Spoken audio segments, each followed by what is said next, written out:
Hi hello friends, ఈరోజు అయితే మనం ఈ వీడియోలో మహారాజా మూవీలోని నాన్ లీనియర్ స్క్రీన్ ప్లే గురించి, అలాగే మనకు మూవీ చూస్తున్నప్పుడు స్క్రీన్ ప్లే ఎందుకు అంత ఇంట్రెస్టింగ్గా అనిపించింది, అలాగే ఈ వీడియోలో నాన్ లీనియర్ స్క్రీన్ ప్లే అంటే ఏంటి, అది ఎలా ఉంటుందనే విషయం తెలుసుకుందాం.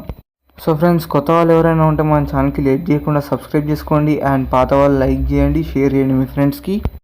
అండ్ మహారాజా మూవీ విషయానికి వచ్చేస్తే మూవీ మొత్తం ట్విస్ట్ అండ్ టర్మ్స్తో అయితే నిండి ఉంటుంది అనమాట. ట్విస్ట్ చాలా ఎక్కువగా ఉంటాయి. అవి రివీల్ అయ్యేటప్పుడు ఆ ఎమోషన్ కూడా చాలా బాగా కవర్ డ్రైవ్ అయితే అవుతుంది. అండ్ నాకు మూవీలో చాలా బాగా నచ్చిన రెఫరెన్సెస్ ఏంటంటే, మూవీలో చాలా రెఫరెన్సెస్ ఉన్నాయి. నాకు బాగా నచ్చింది అది మాత్రం స్నేక్ రెఫరెన్స్ అనమాట. మూవీలో విలన్ని ఒక స్నేక్ లాగా అయితే బిహేవియర్ని చూపిస్తూ ఉంటారు అనమాట. ఎందుకంటే మొదట్లో పాములు కన్నప్పుడు బాగానే ఉంటాయి, కానీ వాటికి ఆకలేసినప్పుడు వాటి పిల్లల్ని అవే తింటాయి. సో ఈ మూవీలో విలన్ బిహేవియర్ కూడా అలానే ఉంటుంది అనమాట. సో అతనే ఆ పిల్లల్ని బాగా చూసుకోవాలి అనుకుంటాడు, కానీ లాస్ట్లో అతనే పిల్లలకు ప్రాబ్లం అయితే తెచ్చిపెడతాడు అనమాట. అండ్ ఈ మూవీలో మహారాజా రెఫరెన్స్ ఎలా ఉంటుంది అంటే, ఒక ఈగల్లా అయితే ఉంటుంది అనమాట. సో పిల్లల్ని కేరింగ్గా చూసుకుంటారనమాట. అండ్ అలాగే జాగ్రత్తగా కూడా ఉంటుందన్నమాట అదే సేమ్ టైం. సో ఎప్పుడు ఫోకస్ ఒక దాని మీద కాకుండా రకరకాల వాటి మీద ఫోకస్ చేస్తూ వాటిని లైఫ్ని ఎలా గడుపుతాయో గద్దలు, సో ఈ మూవీలో కూడా మహారాజా క్యారెక్టర్ అయితే అన్నిటి మీద ఫోకస్ అయితే చేస్తుంది. అండ్ ఈ మూవీలో స్టోరీని స్టార్ట్ చేసేటప్పుడు దాన్ని మెయిన్ స్టోరీగా కాకుండా ఒక నార్మల్ స్టోరీలా అయితే చూపిస్తారు. అంటే మహారాజా క్యారెక్టర్ తనకు వచ్చిన ప్రాబ్లమ్ని డిస్కస్ చేయకుండా తన ఇంట్లో చెత్తబుట్ట పోయిందని కంప్లైంట్ అయితే ఇస్తాడనమాట. సో అలా అయితే తన ప్రాబ్లంకి సొల్యూషన్ అయితే కనుక్కోవాలి అనుకుంటాడు. అలాగే తన కూతుర్ని రేప్ చేసిన వాళ్ళని చంపాలి అని కూడా డిసైడ్ అవుతాడు. అండ్ ఈ మూవీలో స్టోరీకి పరంగా చూస్తే యావరేజ్ స్టోరీ, కానీ స్క్రీన్ ప్లే పరంగా చూస్తే ఎక్సలెంట్ మూవీ అని చెప్పొచ్చు. ఎందుకంటే స్క్రీన్ ప్లే అనేది అంత ఇంట్రెస్టింగ్గా అయితే రాసుకున్నారు. అండ్ ఈ మూవీలో యూజ్ చేసిన screen play non linear screen play అనమాట. అంటే స్క్రీన్ ప్లేలో కొన్ని చేంజెస్ అయితే ఉంటాయన్నమాట టైం లైన్లో. So future and past and present అయితే ఇలా విడివిడిగా అయితే ఒక పేస్ట్ చేసి చూపిస్తారనమాట. సో మనకు కన్ఫ్యూజ్ చేయడానికి. సో ఈ స్క్రీన్ ప్లే అనేది మనల్ని హుక్ చేసి ఒకే చోట కూర్చోబెడుతుంది. ముఖ్యంగా సస్పెన్స్ అండ్ థ్రిల్లర్ సినిమాల్లో ఈ స్క్రీన్ ప్లే చాలా బాగా యూస్ అవుతుంది. అండ్ ఈ స్క్రీన్ ప్లే వల్ల మనకు మూవీ చూసేటప్పుడు ఆ థ్రిల్ని మనం ఫీల్ అవ్వగలం. అండ్ ఒకవేళ ఈ మూవీని నాన్ లీనియర్ స్క్రీన్ ప్లేతో చూపించకపోయి ఉంటే మూవీ స్టోరీ ఎలా ఉండేదో నేను ఇప్పుడు మీకు ఎక్స్ప్లెయిన్ చేస్తాను. ఈ మూవీలో సెల్వన్ క్యారెక్టర్ చాలా పెద్ద దొంగ. అతను కొంతమందితోనైతే కలిపి దొంగతనాలు, అలాగే బంగారం, నగలు ఇవన్నీ దొంగలించి అక్కడ ఉండే ఆడవాళ్ళను రేప్ చేయించి సో వాళ్ళని చంపేసి అయితే తప్పించుకుని వెళ్ళిపోయే క్యారెక్టర్ అనమాట.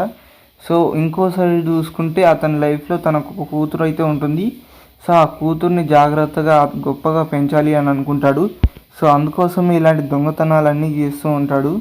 బట్ ఒక మహారాజాకు ఇంట్రడ్యూస్ అయినప్పుడు సో అతను తెలియకుండానే ఒక తప్పు అయితే చేస్తాడనమాట. ఆ మిస్టేక్ ద్వారా అయితే తను పోలీసులకు దొరికిపోతాడు. కానీ తనేమనుకుంటాడంటే మహారాజానే పోలీసులను తీసుకొచ్చి అతన్ని పట్టించాడు అనుకుంటాడు. సో అక్కడ తన మీద పగ పెంచుకొని రివెంజ్గా అయితే మార్చుకుంటాడు. అండ్ ఇదే టైంలో మహారాజా అయితే తన షాప్లో అయితే గొలుసునైతే మర్చిపోతాడు కదా సెల్వన్. సో ఆ గొలుసునైతే ఇవ్వడానికైతే ఆయన భార్య అయితే ఇంటికి వెళ్తాడు. సో అక్కడ వాళ్ళ భార్య పిల్లలతో ఉంటుందన్నమాట. సో ఆ పాపని చూసుకుంటూ ఉంటారు. సో అదే టైంలో ఒక లారీ వచ్చి ఆ ఇంటిని గుద్దడం వల్ల ఆ మహారాజా వాళ్ళ భార్య, పిల్ల అండ్ అలాగే సెల్వన్ వాళ్ళ భార్య కూడా చనిపోతుంది. బట్ పాపం మాత్రం బతికే ఉంటుందన్నమాట ఆ చెత్తపుట్ట తన మీద పడడం వల్ల. సో ఆ తర్వాత అయితే వీళ్ళైతే నార్మల్ లైఫ్ని అయితే లీడ్ చేయడం స్టార్ట్ చేస్తారు. సో ఆ చెత్తబుట్టకు కూడా లక్ష్మి అనే పేరు పెట్టి సో తనను కూడా ఫ్యామిలీలో ఒక పార్ట్లా అయితే చూసుకుంటారనమాట. అండ్ జ్యోతి ఇంతలో పెద్ద అయిపోతుంది. ఆ తర్వాత మహారాజా కూడా ఒక బార్బర్ షాప్ అయితే పెట్టుకొని హ్యాపీగా జీవిస్తూ ఉంటారు వాళ్ళ లైఫ్ని వాళ్ళు. సో అదే టైంలో సెల్వన్ అయితే జైలు నుంచి అయితే రిలీజ్ అవుతాడు. సెల్వన్ జైల్లోంచి రిలీజ్ అయ్యాక తనైతే పగ తీర్చుకోవడానికైతే హీరో వాళ్ళ ఇంటికి అయితే వెళ్తాడనమాట.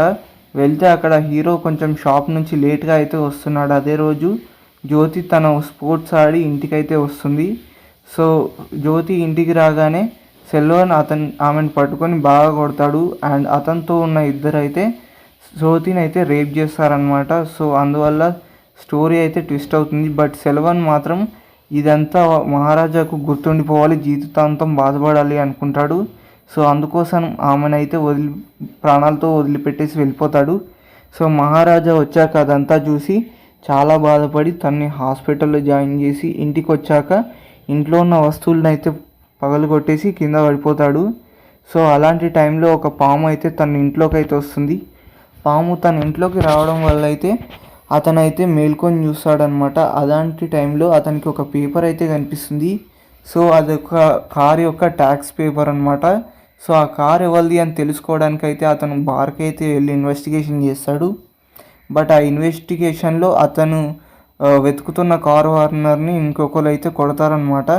సో అతనే మెయిన్ విలన్, అంటే మెయిన్ విలన్ కింద పనిచేసే వ్యక్తి. సో అతన్ని అయితే వెతుకుతూ వెళ్తాడనమాట మహారాజా. అక్కడికి వెళ్ళి చూస్తే అతనికైతే మహారాజా గురించి పూర్తిగా తెలుసు. సో మహారాజాని అతనైతే చంపేయాలి అనుకుంటాడు. మహారాజానే అతన్ని చంపేస్తాడు. అదే టైంలో వేరొకరి గురించి కూడా చెప్తాడనమాట అతను. సో ఇంకొకడైతే పోలీస్ స్టేషన్లో పనిచేస్తున్నాడు, మగాడు అయితే వాడిని వెళ్ళి పట్టుకొని అయితే చెప్తాడు. సో మహారాజా దాన్ని ఛాలెంజ్లాగా తీసుకొని ఎలాగైనా వాడిని చంపేయాలి అనుకొని నెక్స్ట్ డే అయితే పోలీస్ స్టేషన్కి వెళ్ళి మహాలక్ష్మి తప్పిపోయిందని కంప్లైంట్ అయితే ఇస్తాడనమాట. ఇక్కడ నుంచి మూవీ ఇన్వెస్టిగేషన్ అయితే స్టార్ట్ అవుతుంది. మహారాజ్ ఇచ్చిన కంప్లైంట్ తీసుకొని పోలీస్ ఆఫీసర్ అయితే లక్ష్మిని వెతకడానికి అయితే ట్రై చేస్తుంటాడనమాట. సో దానికోసం ఆ పోలీస్ ఆఫీసర్ 7 లక్షల వరకు లంచం కూడా తీసుకుంటాడు. సో ఆ లంచం తీసుకున్న అతను మహారాజా గురించి డిస్కస్ చేసుకుంటాడనమాట. అతను ఎక్కడ ఉంటాడు, ఎలా ఉంటాడు, సో అతని వివరాలు ఏంటి అని అన్ని ఇన్వెస్టిగేషన్ అయితే చేస్తూ ఉంటాడు. అదే టైంలో తనకు జ్యోతి గురించి అయితే తెలుస్తుంది. అతను కూడా తన రెస్పాన్సిబిలిటీస్ని తెలుసుకొని ఎవరబ్బా ఇది తప్పు చేసింది అని కనిపెట్టడానికి ట్రై చేస్తాడు. అదే టైంలో పోలీస్ ఆఫీసర్కి తెలుస్తుంది. సో నల్లసీను అనే పోలీస్ ఆఫీసరే ఇవన్నీ చేశాడు అని. సో అతన్ని అయితే మహారాజాకి అయితే పట్టిస్తాడనమాట. మహారాజానేమో తన్ని చంపేస్తాడు. ఆ తర్వాత మూడో వాడు ఎవరో ఉన్నాడని మహారాజా తెలుసుకొని అతన్ని చంపడానికి అయితే వెళ్తాడనమాట. అక్కడికి వెళ్ళాక తెలుస్తుంది సెల్వానే ఆ మూడో వాడు అని. అప్పుడు మహారాజా అతన్ని చంపాలనుకోడు, ఎందుకంటే సెల్వా కూతురు మహారాజా దగ్గర ఇప్పుడు పెరుగుతుంది, తన్నే ఈ రేప్ చేశారని అతనికైతే తెలుస్తుంది. అండ్ మహారాజా కూడా చంపాలనుకోడు, తన కూతురు కూడా తను చంపొద్దని చెప్తుంది. అందువల్ల మహారాజా అయితే సెల్వానైతే వదిలిపెట్టేసి వెళ్ళిపోతాడు. కానీ సెల్వా తను చేసిన తప్పు తెలుసుకొని తన కూతురికి ఇలా జరిగిందని అర్థం చేసుకొని అతని బాధతో కుమిలి మెట్ల మీద నుంచి కింద పడి బిల్డింగ్ మీద నుంచి కింద పడి చచ్చిపోతాడనమాట. సో మెయిన్ స్టోరీ అయితే నాన్ లీనియర్ స్క్రీన్ ప్లే లేకుండా అలా అయితే రొటీన్గా అయితే ఉంటుంది. సో మూవీ చూసేటప్పుడు స్క్రీన్ ప్లే లేకపోతే ఇలాగే అనిపిస్తుంది మీకు కూడా. Movie non linear screenplay ఇది లేకపోతే మూవీ కూడా మీకు ఇలానే అనిపిస్తుంది బోరింగ్గా. But non linear screenplay వల్ల అయితే ఈ స్టోరీలో అయితే చాలా చేంజెస్ కనిపించాయి, మంచి రిఫరెన్సెస్ అయితే వచ్చాయి. బట్ నాకు స్టోరీ మాత్రం చాలా బాగా నచ్చింది.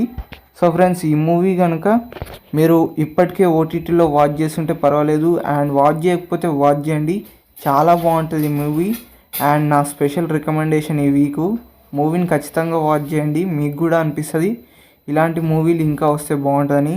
సో ఫ్రెండ్స్, మన ఛానల్ అయితే సబ్స్క్రైబ్ చేసుకోండి.